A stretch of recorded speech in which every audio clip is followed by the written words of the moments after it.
Leo tunajifunza somo linalosema umuhimu na faida ya kushiriki meza ya Bwana.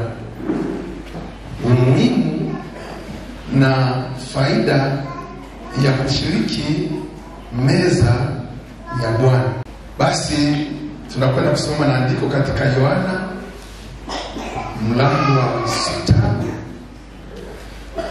Yohana mlango wa 6 kuanzia ule mstari wa 53 mpaka 59. Nami nitatangulia kusoma katika jina la Yesu. Neno la Bwana nasema,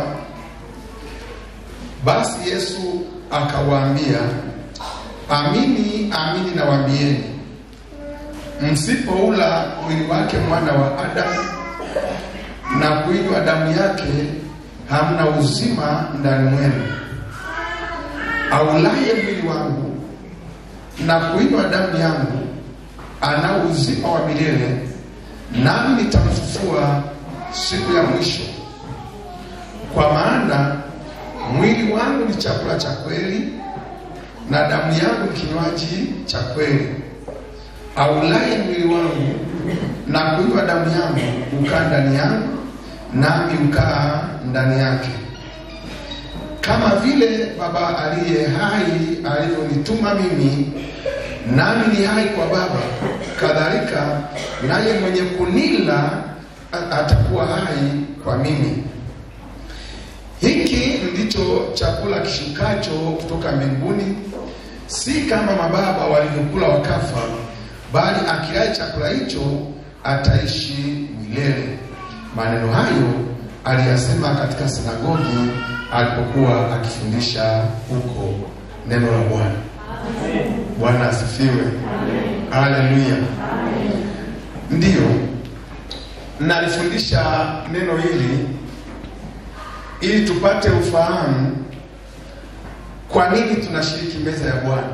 Katika kushiriki meza ya Bwana kuna siri kubwa sana. Sio tu kwa maana ya kanisa hili letu la Sinai, bali popote duniani. Mtu yeyote anayeshiriki meza ya Bwana asichukulie ni jambo la kawaida. Lakini pia si vyema kushiriki meza ya Bwana ovyo ovyo, kushiriki kwa kawaida kwa kutokufahamu kwa nini unashiriki. Nayo pia haifai. Si vyema kutokushiriki, lakini si vyema kushiriki kwa kutokujua. Kumla Yesu mwili wake na kunywa damu yake ni fumbo la imani. Hapa nataka kusema kitu gani? Hivi vimeandaliwa na wanadamu. Mkate umeandaliwa na wanadamu. Hii damu imeandaliwa na wanadamu. Hii ambayo ni matunda ya mzabibu yameandaliwa na wanadamu. Amen.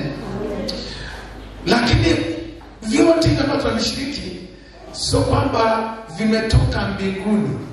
Hapana. Vimetoka kwa wanadamu wakaviandaa. Kwa kushiriki meza ya Bwana kuna nguvu ya ndani tutaipata, na utashangaa watu wataanza kuomba, watu wataanza kuwa na nguvu ya ndani, watu watasikia ishara mpya, na Bwana akutendee kwa jina la Yesu.